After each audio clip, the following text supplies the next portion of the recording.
Welcome back. ಅಧಿವೇಶನ ಇವತ್ತಿಂದ ಆರಂಭ ಆಗುತ್ತೆ. ಡಿ ಕೆ ಶಿವಕುಮಾರ್ ಅವರಿಗೆ ಅಗ್ನಿ ಪರೀಕ್ಷೆ ಅನ್ನೋ ರೀತಿಯಲ್ಲಿ ಮಾತನಾಡ್ತಾ ಇದ್ವಿ ನಾವು. ನರಸಿಂಹಮೂರ್ತಿ ಅವರನ್ನ ಒಂದು ಪ್ರಶ್ನೆ ಇದೆ ನನಗೆ.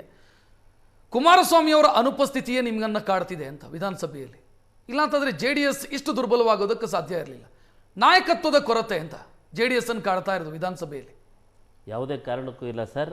ಸುರೇಶ್ ಬಾಬು ಸರ್ ಅವರು ಭಾಳ ಅನುಭವಿ ರಾಜಕಾರಣಿ. ಭಾಳಷ್ಟು ಜನ ಏನು ಇವಾಗ ನಿನ್ನೆ ಮೊನ್ನೆ ಅವ್ರು ಗೆದ್ದಂಥವ್ರಲ್ಲ, ಸುಮಾರು ಒಂದು 4-5 ಸರಿ MLAಗಳಾಗಿದ್ದಾರೆ ಕುಮಾರಣ್ಣವ್ರ ಜೊತೆ. ಮತ್ತು ಭಾಳಷ್ಟು ಆಡಳಿತ ಪಕ್ಷದ ಜೊತೆ ವಿರೋಧ ಪಕ್ಷದ ಜೊತೆ ಅವರು ಕೆಲಸ ಮಾಡಿದ್ದಾರೆ. ಹಾಗಾಗಿ ಅವ್ರು ಸಮರ್ಥರಿದ್ದಾರೆ. ಯಾವುದೇ ಕಾರಣಕ್ಕೂ ನೋಡಿ, ಇದೊಂದು ನಮ್ಮ ಜನತಾದಳ ಒಂದು ರಾಜಕೀಯ ಶಾಲೆ ಸ್ಕೂಲ್ ಇದ್ದಂಗೆ. ಇಲ್ಲಿ ಎಲ್ಲರೂ ಕಲ್ತಿರ್ತಾರೆ. ಹಾಗಾಗಿ ಯಾವುದೇ ಕಾರಣಕ್ಕೂ ಸಹ ದುರ್ಬಲ ಅಂತ ಹೇಳ್ಕೊಳ್ಳಿಕ್ಕೆ ನಾವು ಒಪ್ಪಲ್ಲ. ಅವ್ರು ಸಮರ್ಥರಿದ್ದಾರೆ, ಅದು ಖಂಡಿತ. ಆದರೆ ದುರ್ಬಲ ಇರೋದು ಯಾರು? ಇವತ್ತಿನ ಆಡಳಿತ ಪಕ್ಷ. ಇವರು 2 ತಿಂಗಳಾಯಿತು ಮುಖ್ಯಮಂತ್ರಿ ಆಗಿ. ಇವರು ಹೈಕಮಾಂಡು ಮನೆ ಗೇಟ್ ಕಾಯೋದೇ ಆಯಿತು ಹೊರತು 2 ತಿಂಗಳಿಂದ ಪ್ರತಿ ಒಂದು ಬಾರಿನೂ ಇವರು 2 ತಿಂಗಳ ಈ ಸಬ್ಜೆಕ್ಟಿಗೆ ಸೀಮಿತವಾಗಿ ನಾನು ಕೇಳಿದೆ. ಅಂದ್ರೆ ಈ ಸಲ ಆದರೂ ಸಂಘಟಿತ ಹೋರಾಟ JDS ಇಂದ ನಾವು ನೋಡಬಹುದು. ಖಂಡಿತ ಸಮರ್ಥರಿದ್ದಾರೆ, ಖಂಡಿತ ಸಂಘಟಿತ ಹೋರಾಟ ನಮ್ಮ ಮೈತ್ರಿ ಪಕ್ಷದಿಂದ. ನಿಖೇತ್ ಅವರೇ, ಕಳೆದ ಅಧಿವೇಶನದಲ್ಲಿ ಸುಮಾರು ಆಲ್ಮೋಸ್ಟ್ 50% ಪ್ರಶ್ನೆಗಳಿಗೆ ಉತ್ತರ ಸಿಕ್ಕಿರಲಿಲ್ಲ.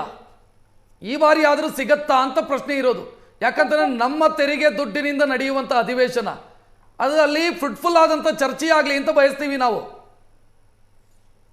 ಅಲ್ಲಲ್ಲ, ಖಂಡಿತವಾಗಿಯೂ ಪ್ರಶ್ನೆಗಳಿಗೆ ಉತ್ತರವನ್ನ ಕೊಡಬೇಕಾಗಿರೋದು ಆಡಳಿತ ಸರ್ಕಾರದ ಧರ್ಮ ಸರ್.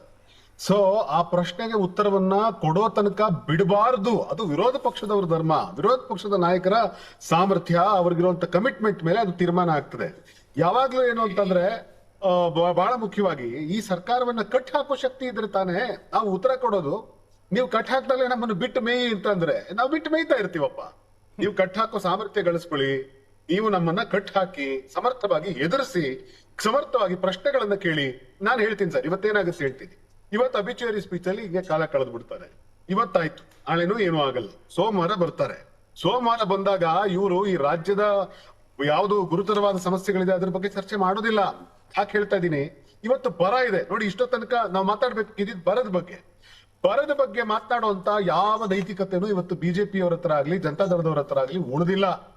ಯಾಕೆ ಹೇಳ್ತೀನಿ ಅಂದ್ರೆ, ಆ ಬರ ಅನ್ನುವಂತ ಸಬ್ಜೆಕ್ಟಿನ ಬಗ್ಗೆ ಈಗಾಗಲೇ ಡಾಕ್ಟರ್ ಜಿ ಪರಮೇಶ್ವರ್ ಅವರು ಎಷ್ಟು ಸಾರ್ತಿ ಪತ್ರವನ್ನ ಬರೆದಿದ್ದಾರೆ ಕೇಂದ್ರಕ್ಕೆ. ಬರದ ಡೆಫಿನೇಷನ್ ಅನ್ನ ಬದಲಾಯಿಸಿ ಅಂತ ಕೇಳಿದ್ದಾರೆ. ಇವತ್ತು ಬರಕ್ಕೆ ಕೇಂದ್ರ ಸರ್ಕಾರ ಕೊಟ್ಟಿರೋ ಡೆಫಿನೇಷನ್ ಏನ್ ಗೊತ್ತಾ ಸರ್? ನಿಮಗೂ ಆ ಸೀರಿಯಸ್ನೆಸ್ ಇಲ್ಲ ಬಿಡಿ. ದಾವಣಗೆರೆಯ ಉಸ್ತುವಾರಿ ಬರ ಪರಿಶೀಲನೆ ಮಾಡಿ ಅಂತ ಹೇಳಿದ್ರೆ ವಿದೇಶದಲ್ಲಿ ಹೋಗಿ ಕೂತ್ರು. ನಿನ್ನೆನೋ ಮೊನ್ನೆನೋ ಬಂದ್ರು, ಅವರು ಹೋಗ್ಲೇ ಇಲ್ಲ ಆ ಕಡೆಗೆ. ನನ್ ಮಾತು ಕೇಳಿಸ್ಕೊಳ್ಳಿ ಸರ್, ದಯವಿಟ್ಟು ನನ್ ಮಾತು ಕೇಳಿಸ್ಕೊಳ್ಳಿ. ಫಸ್ಟ್ ಆಫ್ ಆಲ್ ಏನು ಅಂತಂದ್ರೆ, ಈಗಾಗಲೇ ಬರದ ಬಗ್ಗೆ ನಮ್ ಸೀರಿಯಸ್ನೆಸ್ ಬಗ್ಗೆ ನಾನು ನಿಮ್ಗೆ ಹೇಳ್ಬಿಡ್ತೀನಿ ಸರ್. ನಾವೀಗಾಗಲೇ ಕಲಬುರಗಿ ವಿಭಾಗದಲ್ಲಿ ಮುಖ್ಯಮಂತ್ರಿಗಳು ಉಪಮುಖ್ಯಮಂತ್ರಿಗಳು ಹೋಗಿ ಮೀಟಿಂಗ್ ಮಾಡಿದ್ರು. ಬೆಳಗಾವಿ ವಿಭಾಗದಲ್ಲಿ ಮುಖ್ಯಮಂತ್ರಿಗಳು ಉಪಮುಖ್ಯಮಂತ್ರಿಗಳು ಹೋಗಿ ಇಡೀ ಬೆಳಗಾವಿ ಪ್ರಾಂತ್ಯದಲ್ಲಿರುವಂತ ಬರವನ್ನ ಎದುರಿಸೋದ್ರ ಬಗ್ಗೆ ಸಮಗ್ರವಾದಂತ ಚರ್ಚೆ ಆಯ್ತು. ಈಗ ನಿನ್ನೆ ತುಮಕೂರಿನಲ್ಲಿ ಸ್ವತಃ ನಾನ್ ಹೇಳ್ತಾ ಇದ್ದೀನಿ ಸರ್, ತುಮಕೂರಿನಲ್ಲಿ ಉಪಮುಖ್ಯಮಂತ್ರಿಗಳಾಗಿದ್ದಂತ ಪರಮೇಶ್ವರ್ ಅವರು ಪ್ರತಿ ತಾಲೂಕಿಗೆ ರೈತರ ಜಮೀನುಗಳು ಬತ್ತಿ ಆಗ್ಲಿ ಈ ವಿಚಾರಗಳು ಎಲ್ಲವೂ ಪ್ರಸ್ತಾಪ ಆಗ್ಲಿ ಅಂತ ನಾನು ಬಯಸ್ತೀನಿ. ಸೆಷನ್ ನಲ್ಲಿ ಒಂದು ಫ್ರೂಟ್ಫುಲ್ ಆದಂತ ಚರ್ಚೆ, ರಾಜ್ಯದ ಜನರಿಗೆ ಅಗತ್ಯವಾದಂತ ಚರ್ಚೆ ಆಗ್ಲಿ ಅಂತ ಆಶಿಸ್ತಾ ಕಾರ್ಯಕ್ರಮ ಮುಗಿಸುವಂತ ಸಮಯ. ಥ್ಯಾಂಕ್ ಯು ನಿಖೇತ್ ರಾಜ್ ಅವರೇ, ಯದುಕುಮಾರ್ ಅವರೇ, ಅದೇ ರೀತಿ ನರಸಿಂಹಮೂರ್ತಿ ಅವರಿಗೂ ಕೂಡ ಧನ್ಯವಾದ.